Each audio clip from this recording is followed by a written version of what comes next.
19h temps universel. Merci encore une fois de plus de choisir Cherifla TV pour vous informer. Vous avez parfaitement raison. Tout de suite, une nouvelle session d'information dont voici les principaux titres. Les festivités commémoratives du 64e anniversaire du guide spirituel des Ansars se sont poursuivies ce week-end avec l'association appelée la Main de l'Espoir, comme pour signifier qu'il n'est jamais trop tard pour bien faire. Une démarche pleine de sens qui est allée droit au cœur de Seyd Cherif Ousmane Madani Haïdara. L'ONG Al-Farouk ne déroge pas à sa règle de bienfaisance pendant ce mois béni de Ramadan. Elle a dû débourser la bagatelle de 11 millions de nos francs pour distribuer près de 400 vivres à des personnes nécessiteuses. Vous le verrez au cours de cette édition d'information.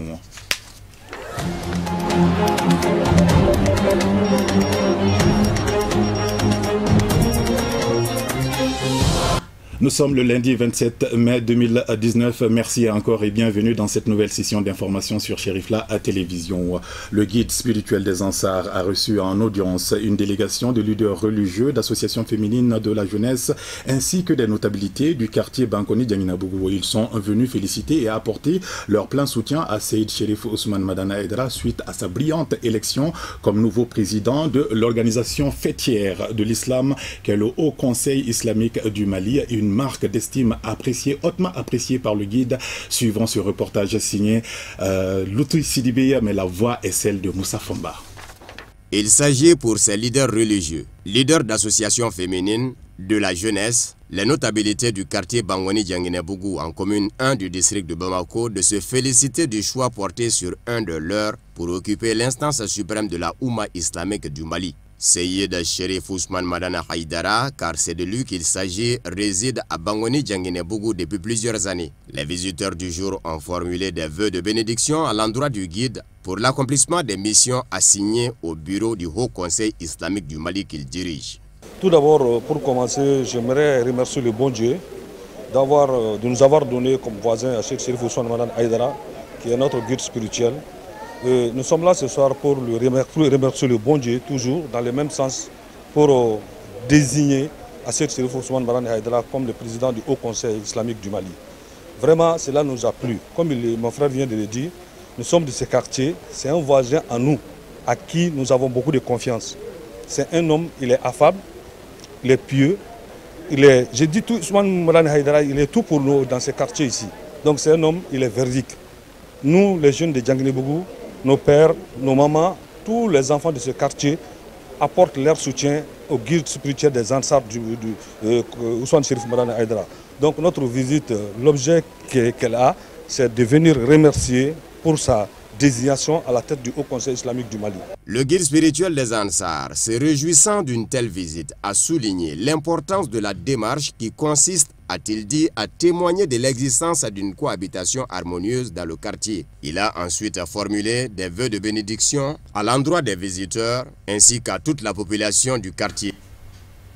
Je vous l'annonçais à l'instant en début d'édition. Comme chaque année, c'est une vieille tradition inscrite en lettres d'or dans l'agenda de l'association dite la Main de l'Espoir qui a célébré avec faste le 64e anniversaire du guide spirituel des Ansars Seyd Cherif Ousmane Madani Haïdara. Un événement non des moindres qui a eu lieu ce week-end dans la résidence du guide à Bankoni Dianguinébougou. Nous retrouvons encore le binôme Loutou Sidibé pour le reportage et Moussa Fomba pour le commentaire.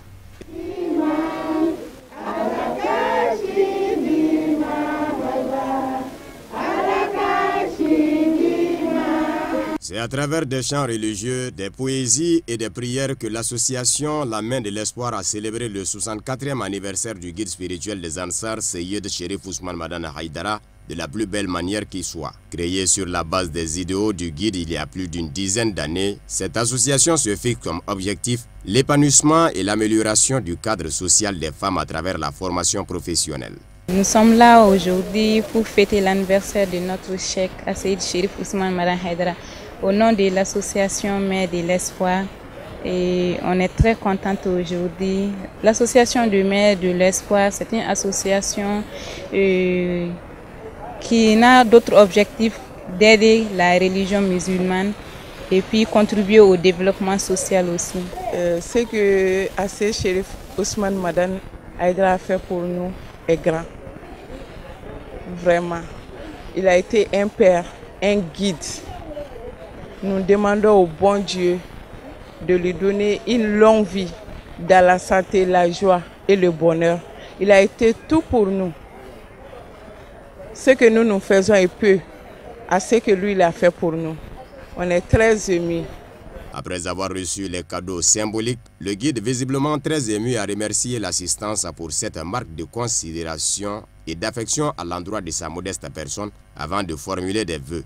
Rappelons que cette communion fait suite à la grande cérémonie commémorant ce 64e anniversaire le 12 mai dernier au Palais des Sports de Bamako. Vivement l'édition prochaine. Et nous restons encore à Bangoni Dianginabougou dans le QG des Ansars pour vous parler de la traditionnelle assemblée générale ordinaire de la section des Ansars de Bamako. Elle a eu lieu ce dimanche dans la grande mosquée de la famille chérifienne en présence des responsables de la dite section ainsi que d'un parterre de militants. Un événement présidé évidemment par le guide spirituel des Ansars, Seyd Cherif Ousmane Madane Aïdara. Nos reporters sont Fatmata Kane et Baba Keita. Suivons avec eux. En ce 22e jour du mois béni de Ramadan, la section des Ansars de Bamako a respecté la tradition en tenant son assemblée générale mensuelle. Ils sont massivement sortis des 6 communes du district de Bamako et environnants pour venir témoigner de leur engagement afin de renforcer les liens tout en mettant les points sur les activités du mois passé ainsi que les perspectives. Il y a 5 points qui ont été inscrits à l'ordre du jour. D'abord, le premier point, ça c'est la création de 2 nouveaux comités. On a eu un nouveau comité en commune 6 et un autre à Kalabankoro. Et ensuite, le deuxième point, ça c'est sur l'anniversaire. D'abord l'anniversaire du guide Cherif Ousmane Madane Aïdara. Il y a aussi l'anniversaire de l'imam Ali, le fils de Seyd Ali, qui a été célébré aussi avec beaucoup de succès. Et il y a eu aussi la quarantaine de Bounanyang. Donc on a fait le compte rendu de ces différentes cérémonies et on a saisi cette occasion aussi pour remercier tous ceux qui de loin ou de près ont contribué pour ces événements. Et le troisième point, ça c'est le prêche qui est prévu pour le jeudi, et le prêche qui commémore la nuit du dessein, le 27e jour du mois lunaire.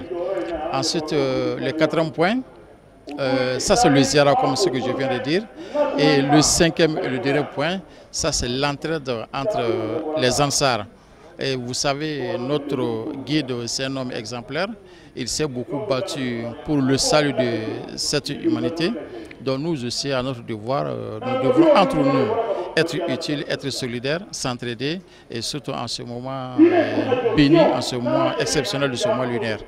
Cette rencontre qui a enregistré la présence des comités et des sous-sections des communes de Bamako a été une opportunité pour les responsables de présenter le programme de la Ziara prévu pour le 8 juin prochain dans la ville de naissance du guide spirituel des Ansars, à savoir Tamani. À cette occasion, ils ont lancé un vibrant appel à l'endroit de tous les pèlerins de l'intérieur ainsi que de l'extérieur au respect des consignes venant de la FADI, notamment le régime alimentaire, et se tenir à l'écart du fleuve de Tamani. Et c'est parmi les points saillants, c'était l'organisation de la Ziara de Tamani.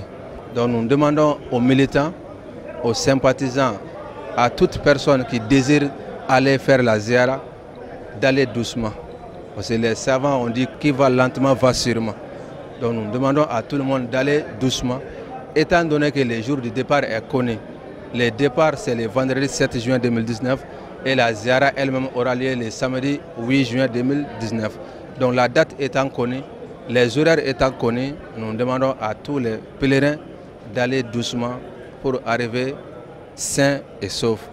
Une fois arrivés là-bas, nous demandons la patience, la tolérance et l'entraide de faire la Ziara, de faire les bénédictions, des lectures de Coran et tout ce qu'il y a à faire dans le calme, dans le respect, de respecter tout le monde. De faire la Ziara et de retourner chez soi, tu es sauvé, toutes les autres personnes sont sauvées. Après avoir effectué son entrée dans la grande mosquée chérifienne aux environs de 17h pour clôturer la présente cérémonie, le guide spirituel des Ansars s'est réjoui d'être aux côtés de ses adeptes et s'est dit reconnaissant envers eux. Il les a également invités à redoubler d'efforts avant d'évoquer l'importance du mois de Ramadan. Une séance de bénédiction a mis fin à la rencontre. Vivement la Ziara de Tamani. Et oui, vivement la Ziara de Tamani. L'actualité nationale sur un tout autre plan à présent. Le ministère des Maliens de l'extérieur mène depuis plusieurs semaines une grande croisade contre l'immigration irrégulière en étroite collaboration avec l'OIM, l'Organisation internationale pour les migrations. Le département a initié ce qu'on appelle des journées d'information et de sensibilisation dans les 6 communes du district de Bamako à l'intention des élus communaux évidemment et des chefs de quartier. Des échanges fructueux ont eu lieu ce week-end dans les locaux de la mairie de la commune 1 en présence de notre équipe de reportage conduite par Sadio Sidibé et Selou Nyari. Ce sont toutes les 6 communes du district de Bamako qui sont concernées par ces journées. L'objectif est de sensibiliser les chefs du quartier, les élus communaux, mais également les jeunes afin de les outiller sur les dangers de la migration irrégulière. Cette rencontre aujourd'hui nous permet nous aussi d'être outillés. C'est comme la formation des formateurs. On nous forme aujourd'hui. On donne la bonne information, on donne le bon langage, le message. Quel est aujourd'hui le message qui passe mieux? C'est ce que nous sommes venus entreprendre. Et nous pensons que nous, à notre niveau, chacun à son niveau, au niveau du conseil communal, au niveau des assemblées, au niveau des leaders religieux, au niveau des zones comme Retrograde, ainsi de suite, au niveau de la société d'une manière générale, chaque fois que nous avons une rencontre, nous faisons de telle manière apporter ce message pour que tous les Maliens se retrouvent là. Ce projet est financé par l'Union européenne pour faire face aux conséquences liées à la migration irrégulière. D'autre part, faire la promotion de la libre circulation dans l'espace CEDEAO. De 2000 à 2014, plus de 22 000 personnes sont disparues en tentant de traverser la Méditerranée, selon le coordinateur du projet. C'est un projet qui est financé par l'Union européenne pour faire face aux causes profondes de la migration irrégulière et aussi de faire la promotion de la libre circulation dans l'espace CEDEAO en fait. Le projet a pour mission de contribuer à la gestion effectivement de la migration en République du Mali. Et il s'agit en fait d'une part de sensibiliser et d'informer la population en général et les migrants de retour et les migrants potentiels en particulier sur les dangers liés à la migration irrégulière. Le projet a pour mission essentielle de sensibiliser et d'informer la population sur les risques et dangers liés à la migration irrégulière en fait. De 2000 à 2014, il y a eu 22 000 disparus effectivement sur la Méditerranée. Ça c'est sans prendre en compte les tragédies au niveau du Sahara. Les organisateurs entendent multiplier ces initiatives dans toutes les 6 communes du district de Bamako afin de sensibiliser le maximum de personnes sur les dangers de la migration irrégulière. L'ONG Al-Farouk fait encore parler d'elle avec son grand geste de cœur à l'occasion de chaque mois béni de Ramadan depuis des années. Résolument tournée vers des actions qualitatives, elle vient de procéder à sa traditionnelle remise de dons à travers son opération Ramadan. En somme, 400 vivres ont été distribués à des personnes en situation précaire pour un coût total de 11 millions de francs CFA. Une cérémonie présidée par le coordinateur général de l'ONG en personne ce dimanche 26 mai à Amdalaï ACI, au siège de la dite ONG, en présence du représentant du ministre de l'Action humanitaire. Nous retrouvons Sadio Sidibé et Ibrahim Koulibaly Ibé.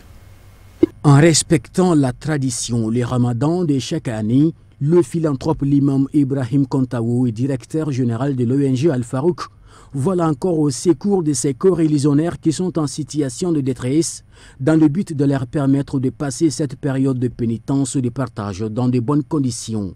Cette donation est composée de 50 kg de riz, 5 kg de sucre, 5 litres d'huile y compris, des pâtes spaghetti pour un montant global de 11 millions de francs CFA répartis entre 400 ménages. Bismillahirrahmanirrahim. Dieu merci. Nous sommes arrivés presque à la fin du mois de Ramadan, le mois béni. Toujours comme d'habitude, l'ONG Al-Farouk va faire tout son effort pour venir au secours de nos frères démunis qui en ont besoin en courant le mois Ramadan. Donc, qui fait partie, l'activité aujourd'hui fait partie la complémentaire de toutes nos activités qui étaient faits depuis le début de Ramadan jusqu'à nos jours. Aujourd'hui, c'est la fin de l'activité de Bamako. Donc nous allons attaquer les régions du Mali. Comme vous avez dit, il y a Kaï, il y a Sigasso, il y a Mopti. Donc l'activité d'aujourd'hui, c'est une activité qui a concerné 400 ménages. Les 400 ménages, y compris les victimes de l'inondation de l'autre jour qui a été à peu près bien avant une semaine, qui ont été concertés avec le ministère tutelle, le ministère de l'Action humanitaire, qui a été toujours courageux de contacter les gens pour venir au secours. Joie et remerciements, ce sont entre autres des mots exprimés par les bénéficiaires à l'endroit de l'ONG Al-Farouk. L'ONG Al-Farouk, c'est une ONG qui intervient dans le cadre de l'assistance humanitaire et puis des aides sociales aux gens. C'est dans ce cadre-là que chaque année, ils organisent les remises de dons aux nécessités. Ça va servir dans la famille. Comme tous les autres, je vais l'amener en famille. Elle est très contente, mais pourquoi pas. Cette ONG, avec son élan de générosité, intervient dans notre pays depuis 1994. Elle s'est fixée comme mission d'améliorer les conditions de vie des personnes chétives. On vient tout à l'heure de célébrer cette remise symbolique qui consiste à l'appui de 150 personnes victimes des inondations constatées dans le district de Bamako le 14 mai 2019. Donc je dis que ce n'est pas la première fois que cette ONG nous intervient, là où l'État n'a pas les moyens d'intervenir. Donc c'est la preuve ici que nous sommes en train de vivre. La cérémonie a pris fin par la remise des vivres. Et voilà, nous parlons encore d'action humanitaire qui rime avec politique. Et évidemment, le PRVM Fasoko, la section de la commune 1 du PRVM Fasoko a organisé une cérémonie de don de sucre et de rupture collective de jeunes le samedi 25 mai dans la salle de cinéma de Sikoroni. La population, sinon les habitants de Sikoroni, ont hautement salué cette initiative du Parti pour la restauration des valeurs du Mali, qui n'est certainement pas à sa première édition. Voyons ce commentaire signé Mariétou Diallo. Le mois béni du Ramadan est la parfaite aubaine pour tout musulman de multiplier ses actions de bienfaisance. La section du Parti pour la restauration des valeurs du Mali, PRVM Fasoko, section de la commune 1 du district de Bamako, a montré sa volonté de venir au secours des fidèles les plus démunis à travers ce don de sucre. Aujourd'hui, nous sommes là, c'est dans le cadre de remise des dons et organiser une rupture à l'endroit de nos militants, à l'endroit des personnes diminuées, de nos femmes vieilles et de la commune 1. Comme c'est coutumier chez le PRVM Fasoko, chaque année nous le ferons, vous le savez même. Donc aujourd'hui nous sommes là dans ce cadre-là. Mieux vaut tard que jamais, nous savons que le mois de carême a débuté il y a 21 jours, mais les dons qui ont été faits, comme c'est des sucres, donc le sucre est toujours dans nos dépenses quotidiennes. Donc vraiment nous sommes là aujourd'hui.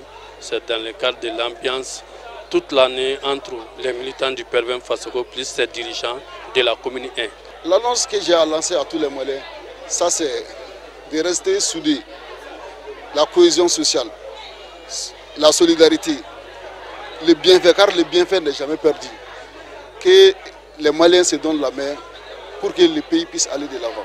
Ce geste traduit donc la volonté du PRVM Fasoko à favoriser une société malienne hautement humaine, riche de ses valeurs, de sa culture, économiquement prospère et équilibrée. La cérémonie a pris fin par une rupture collective de jeunes. Dans l'actualité internationale d'aujourd'hui, on vous parlera de la République d'Algérie où beaucoup d'interrogations et de confusions se font autour des candidatures à la présidentielle prévues normalement en juillet prochain. En République démocratique du Congo, au moins 30 personnes ont trouvé la mort et plusieurs dizaines d'autres portées disparues dans le naufrage samedi soir d'une embarcation sur le lac Maï-Ndobé. En Libye, le nouvel homme fort de l'Est, le maréchal Khalifa Haftar, pointe du doigt la partialité de l'émissaire de l'ONU dans le conflit qui l'oppose au chef de gouvernement d'Union nationale. Et enfin, on vous parlera également de la suspension des résultats d'élections au Malawi. Le commentaire d'aujourd'hui est signé Alhamidou Badini.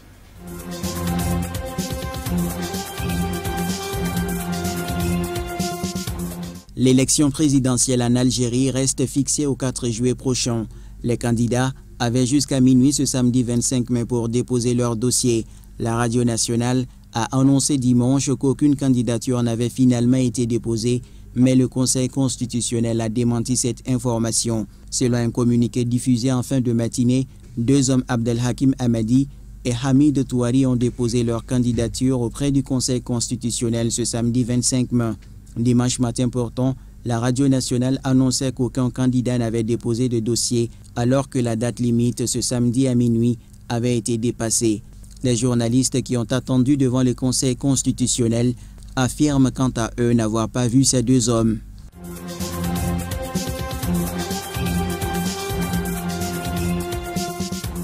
La justice du Malawi a demandé samedi 25 mai à la commission électorale de suspendre l'annonce des résultats des élections présidentielles et législatives du 21 mai dernier.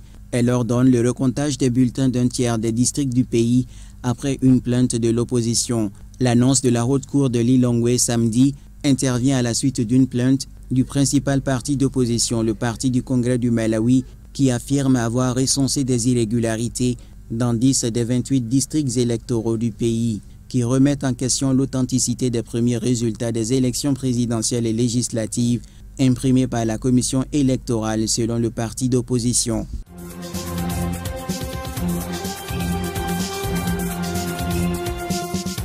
Au moins 30 personnes ont été tuées et plusieurs dizaines d'autres portées disparues dans le naufrage samedi soir d'une embarcation sur le lac Mai-Ndombe dans l'ouest de la République démocratique du Congo.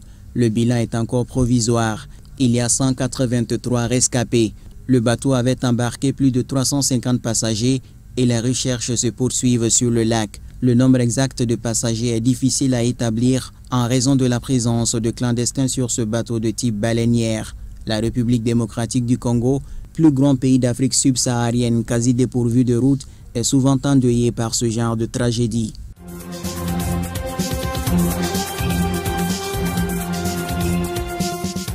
L'émissaire de l'ONU pour la Libye, Ghassan Salamé, est devenu un médiateur partial dans le conflit, a accusé le maréchal libyen Khalifa Haftar, homme fort de l'Est du pays, dans une interview publiée en France par le journal du dimanche. Le 21 mai, Ghassan Salamé avait affirmé devant le Conseil de sécurité que la Libye était sur le point de tomber dans une guerre civile.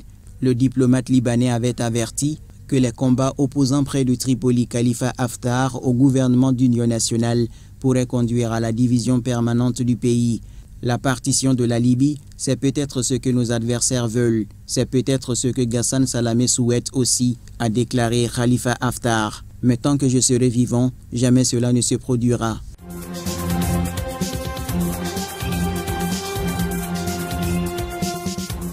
Un dernier sujet de l'actualité internationale avant de refermer définitivement cette session d'information. 7 mois après les élections présidentielles, les législatives se sont tenues ce lundi 27 mai à Madagascar avec une affluence très timide en début de matinée dans les bureaux de vote de la capitale à Antananarivo.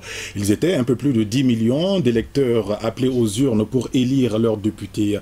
810 candidats se présentent à une élection législative pour tenter de remporter l'un des 151 sièges à l'Assemblée nationale. Les électeurs qui ont le choix entre 6 candidats sont arrivés ce matin au compte-gouttes par petits groupes de 2 ou 3. Un scrutin qui a suscité peu d'engouement et sans grand espoir. Ben voilà, c'est ce qui met fin à cette édition d'information. Merci de l'avoir suivi. À 21 h, vous avez rendez-vous avec Amadou Camara pour la version en langue nationale à Bamanakan. Excellente suite de programme et à très vite pour d'autres news. Merci.